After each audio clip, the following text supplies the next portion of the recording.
This is Real News Media TV, coverage you can trust. Please like, share, subscribe, and hit the notification bell. Select all for daily news updates. Fire destroys a computer lab at Fruitful Vale Primary School in Portland. A fire of unknown origin this morning destroyed a computer lab at the Fruitful Vale Primary School in Portland. Firefighters said that they were summoned to the scene shortly after midnight. The estimated loss from the fire is not yet known. Approximately 30 computers and 3 printers were reportedly destroyed in the blaze. West Portland Member of Parliament Darrell Vaz said that the loss of the computer lab will affect hundreds of students who are now doing their school-based assessment, along with other residents that were engaged in research activities and online businesses. Vaz, who is also Minister of Science, Energy and Technology, said the loss of the building will have to be quickly assessed with a view to engage in reconstruction in the shortest possible time with assistance from the Universal Service Fund. The entity is an agency of the ministry and has a mandate to ensure access to information and communication tools to facilitate development. Manhunt on for gunmen who shot cop on highway in Portmore. Police say they have stepped up their search for the man who shot and injured another member of the Jamaica Constabulary Force in Portmore, St. Catherine on Monday. Law enforcers are also following several leads, one of which suggests that the criminals could be part of a group traveling around on motorcycles and carrying out a series of serious crimes in and around the corporate area. Reports are that the policeman was driving his motorcycle on Municipal Boulevard about 9 p.m. when he was attacked and shot by the gunmen traveling on motorcycles. The personal firearm of the policeman was also taken, police sources said. The injured lawman was found on Tuesday in bushes close to the highway. Christopher Phillips, commanding officer for the St. Catherine South, told the news that an urgent probe has since been launched into the matter. Man fatally shot by police in Portland. A man was fatally shot by the police after he allegedly attacked the lawmen in Fruitful Vale in Portland last night. The identity of the deceased is not yet known. Details of the incident are sketchy. However, police sources have revealed that residents reportedly saw the man breaking into a building and removing items and summoned the police. Upon the arrival of the police team shortly before midnight, the man allegedly attacked them with a machete and was shot. He was rushed to the Port Antonio Hospital, where he was pronounced dead. The police said that prior to the shooting, a building that was allegedly broken into by the man was seen on fire. Jamaican charged with scamming US $54,000 from 92-year-old Florida woman. A Jamaican man remains in custody in Bay County, Florida, after he was arrested in connection to scamming a total of $54,000, approximately 8.5 million Jamaican dollars, from a 92-year-old woman. Richard Morgan, 35, an illegal immigrant, was charged on Friday with grand theft and exploitation of the elderly.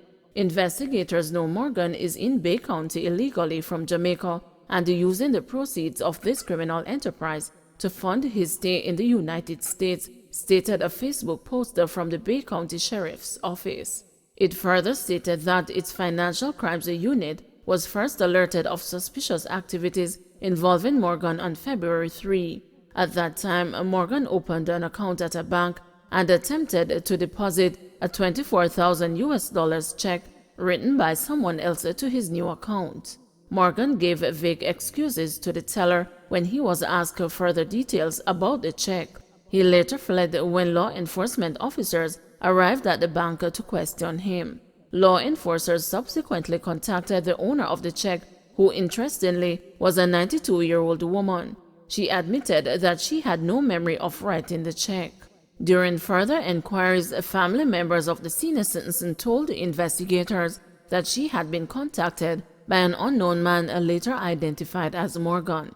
He directed the elderly woman to pay a large amount of cash to increase her chance of winning $1 million from the publisher's clearinghouse. The investigators further revealed that Morgan had already obtained approximately $30,000 from the victim and sent those funds to another individual in Jamaica. The Jamaican was eventually tracked down and found hiding out at an address in Callaway to avoid apprehension, stated the Bay County Sheriff's Office. He was subsequently arrested last Wednesday and charged 2 days later. Protest over deplorable section of Walton Park Road. Angered by the deplorable state of a section of Walton Park Road in the vicinity of Easter Road and Oakland Crescent, taxi drivers and residents used the old motor vehicle tires and the large appliances to block the thoroughfare on Monday in protest. According to the taxi drivers, that section of the road has been repaired on numerous occasions, the last time being on December 22, 2021. However, the authorities say the repeated damage is caused by waste spewing from the Butcher Gully, especially when it rains. A lot of garbage is being dumped in the Butcher Gully, outside of the fact that the gully empties onto the road. When it rains, the garbage washes onto the road, and we are not sure about some of the things they are dumping in the gully, National Works Agency Communications Manager Stephen Shaw told the news on Monday. If you throw chemicals in water waste, that results in asphalt deteriorating. Where you have a bit of road that would maybe last for a year, you get a month out of it because additives may be in the water impacting the particular area, Shaw explained. We are aware of the challenge. We are working on a plan we are hoping to start implementing before the end of the month, and it could start as early as this weekend. This precedes any demonstration or action by the persons in that area, Shaw said. There is a medium-term solution and then there is a long-term plan. That will require possibly the acquisition of land, which could mean demolishing buildings in and around the area, he added. Motorists, though, complained that the state of the road causes traffic to pile up at the spot, and the taxi operators, they said, use the sidewalks to avoid the potholes and the traffic. Edgerton Newman, president of the Transport Authority's Development and Sustainable Services, described the recurring problem as a total disaster. Some of my members, they ply that route and they have been having continuous problems, especially when it rains. They complain to me about having to buy parts almost every week because of that thoroughfare.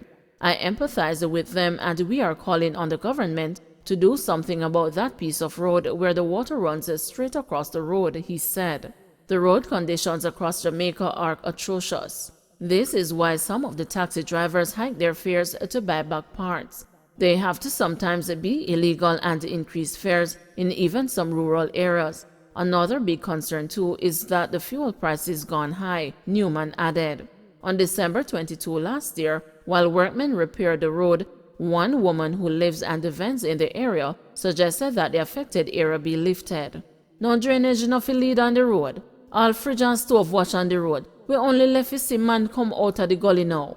The whole of this area needs to be rearranged. So them a fix it now, them a go back at square one again. The only thing can save this area is to build the road higher, she said. A friend of hers predicted that it would be eroded with the next shower of rain. When the gully come down, water ride the banks and come over. When the people them throw the rubbish in the gully further up, everything come down and come on this road. When the rubbish come, you see dead dog, mattress, all sort of thing floating around.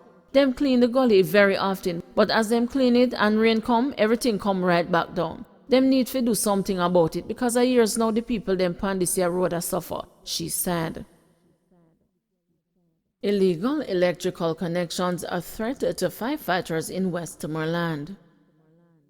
The Westmoreland Fire Department has charged that an increase in illegal electrical connections in the parish is putting the lives of firefighters at risk. Speaking at the regular General Council meeting for the Westmoreland Municipal Corporation, Christopher Stone, the officer in charge of fire prevention in Westmoreland, said his colleagues have been facing challenges as it pertains to illegal connections in various areas across the parish, but mostly where there are informal settlements. From time to time, whenever the fire brigade responds to structural fires or even bushfires, we would have pounced upon illegal electrical wires running across the ground, and as a result of that, it is posing some serious challenges to us as the firefighters as we try to extinguish fires, Stone told the news.